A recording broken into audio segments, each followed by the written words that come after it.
It's all roses for Michigan on New Year's Day. 27-20 in overtime, just the third overtime game in college football playoff history. The last one, Alabama, won in overtime of the national championship some 5 years ago. Michigan beating Alabama 27-20, coming down to the final play as Jalen Milroe is stuffed on 4th and goal. Michigan covers, and the game goes over the total in Pasadena.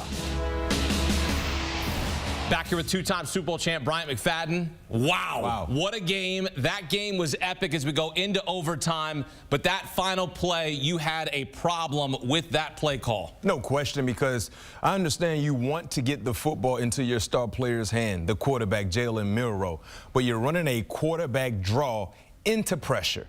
And instantly when you saw the front for Michigan, the Wolverines, they had a hat in every gap. So that's telling you they're bringing pressure, and they're playing the call. They were anticipating seeing Jalen Milroe keep the football to try to score that game potential tying touchdown, and that was a great adjustment by Michigan because, as you mentioned, you saw they utilized their final timeout when they saw Alabama come to the formation, to the line of scrimmage right before that timeout. So they got an opportunity to kind of adjust to see exactly potentially what they would get from Alabama, and lo and behold, they got exactly what they were looking for. Great adjusting by the staff defensively for the Wolverines. Great executing on that play as well, because Jalen Milroe was going to have a say in what happened, and they felt like he would keep the football to try to run it in, and they were right.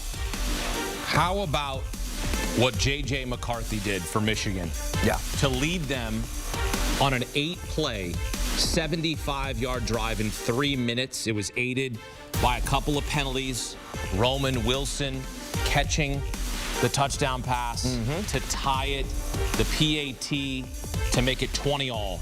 J.J. McCarthy, 17-27, 221 yards, 3 touchdowns, no picks. If you remember last year in the CFP semi against TCU, he threw 2 pick sixes, and he had said that this would motivate him. That loss was good for him. B-Mac, that's his only loss as a starter at Michigan. He's now 26-1 as a starter at Michigan. What did you see from that young man to lead them to this victory? The same thing that I witnessed in the first half, his experience, right? His ability to understand what he's seeing defensively from the Crimson Tide, his ability to adjust and take what the defense gave him. That's what we saw. I mean, guy threw 3 touchdowns. You talk about some of the big plays in the second half when it seemed like the momentum was clearly shifting in favor of the Crimson Tide. He found a way, and kudos to his staff putting the football in his hands. Kudos to the offensive line. They did a phenomenal job in protecting J.J. McCarthy, and not to mention opening running lanes for the running backs as well. This was a great opportunity for Michigan, Hakeem, to finally face some competitive adversity. Because if you look at the entire season, I mean, you had Penn State, you had Ohio State. Sure. Those were the only 2 teams that kind of posed a significant threat. I know you had Maryland. You know, it was kind of dicey at one point in that ball game, but outside of that, ended up winning that game. Yeah. Outside of that, they really didn't see any serious adversity. This was their first piece of serious adversity, and they were able to weather the storm, especially in the second half when it seemed like Alabama was ready to take this game by storm. But hats off to J.J. McCarthy, man. He showed up. You know, Coach Harbaugh had some positive things to say about J.J., not just in tonight's matchup leading up to this ball game, but the entire season. And he showed up and he showed out. It is Blake Corum that scores what proved to be the game-winning touchdown. That is 56 in his career, most rushing touchdowns in program history. The senior comes back, wants to win a national championship, suffered the loss last year against TCU. What we looked at in overtime, B-Mac, is they hand it off to Corum. He gets 8 yards. It's 2nd and 2. What do they do there? They don't run the football. They don't pass the football. They run the football. Because a lot of times we see teams on 2nd and 2, they're going to throw. This is what Michigan, this is what they did all season. They ran the football well with Blake Corum. 2 plays and a touchdown in overtime, and it proved to be the difference. Yeah, they were one step ahead of the Crimson Tide defensively. And not just talking about the scoring drive in overtime. What about the drive that led to the tying score? Remember, it was 4th and 2, right? All the marbles in the middle of the table. You have to make a play. J.J. McCarthy went through his progressions, hit Blake Corum dead in the flats, wide open. Miscommunication error by the Crimson Tide that led to a wide open pass catcher in Blake Corum. That was another huge play, not to mention the first half touchdown, receiving touchdown by Blake Corum. So he's been a difference maker for this team since stepping foot on campus. Once again, he showed up again. And you remember a year ago, he wasn't a part of their postseason run because of an injury. Had revenge on his mind, and he showed up big time in tonight's game. Yeah, he wanted to come back, and he wanted to make his mark in Michigan history, and he has with his 56th career rushing touchdown as he takes the lead. This is a legacy game for Harbaugh. Yeah. I mean, this is his 9th season at Michigan. They had lost 6 straight bowl games. Yeah. Lost in the semis the last 2 years. So now he gets into the national championship. We know all the rumors that he has hired NFL super agent Don Yee. What does this mean for Jim Harbaugh? Man, he has a huge gorilla off his back. If he would have lost again, look at this graphic. Last time they won a bowl game was 2015. We're in 2023.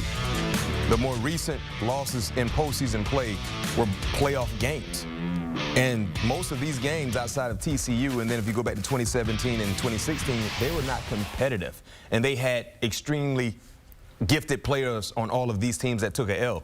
So for Harbaugh, just to be able to get over this hurdle is almost like when he was struggling against Ohio State and then finally finding a way to get over that hurdle. It's a sigh of relief. And for them to be in this position, we felt like they should have been in this position a year ago but didn't take care of their business against TCU. It's right on time. This is what he needed. This is what the university needed. This is what they visualized when they signed Harbaugh, when he came to coach the team and revitalize this program from top to bottom. They visualized a guy that would compete, not just in the recruiting trail, but also compete on the football field, on and off, and compete for championships. And they're one game away from doing so. So for Harbaugh, the job he's done, you know, there are a few questions and concerns about things that led up to this opportunity. Sure. But yet and still, what he's done on the football field, being suspended 2 times. Recruiting violations and a sign stealing scandal. That still has not been put to bed, the scandal. Exactly. So, but the here and now of what we are witnessing is just him coaching good football. This is a talented team. And one would say, well, heck, they were undefeated without Harbaugh. The start of the season, and then, of course, when he got suspended at the end of the season, they beat their rival in Ohio State without Harbaugh. I understand that, but what we saw when they played without him was still the ramifications of what he did in assembling this staff, assembling this team as well. So he outcoached Nick Saban today. His staff outcoached Nick Saban today. They were the more prepared team, and they executed, especially in the critical moments of this ball game. And because of that, they advanced to the championship game in Houston next week. This is a tricky question that I'm going to ask you here. What you got? Does this put a black cloud over Michigan getting to the national championship, considering the controversy off the field? I think for some, yes. Some folks that watched this game tonight, some folks that are dialed in into the sign-stealing story, they feel some type of way. And from what we see, it seems like, quote-unquote, they were already punished, or Coach Harbaugh was already punished. For Michigan fans, they can care less. They're on to the next ball game because they feel like this team did no wrong. They feel like this team this season, no signs stealing occurred. So it's going to be a topic of discussion for quite some time, especially if they win this ball game. A lot of people felt like, based on what we heard, they should not have been eligible to participate in the playoffs, right? And this is a team that's in the playoffs, and now they're one game away from competing for a national championship. So it might have a blemish, a question mark next to this storied season if they were to win. But right now, Michigan fans can care less if you feel that way, if you don't. Well, remember the Astros won a World Series with sign stealing, and that has an asterisk next to that. Whether that's in their record book or not, among sports fans, there's an asterisk on that World Series title. Yeah. And for sports fans, if you're part of the Astros, if you're part of Michigan, if they win it, they can care less if the fans have. Yeah, right. They want it on the field. Yes. That's what they have. That's the truth. Going away. As Michigan advances to the national championship for the first time since 1997. They had lost 6 straight bowl games under Jim Harbaugh. That is snapped with an epic overtime win in the Rose Bowl. Michigan headed to the Natty.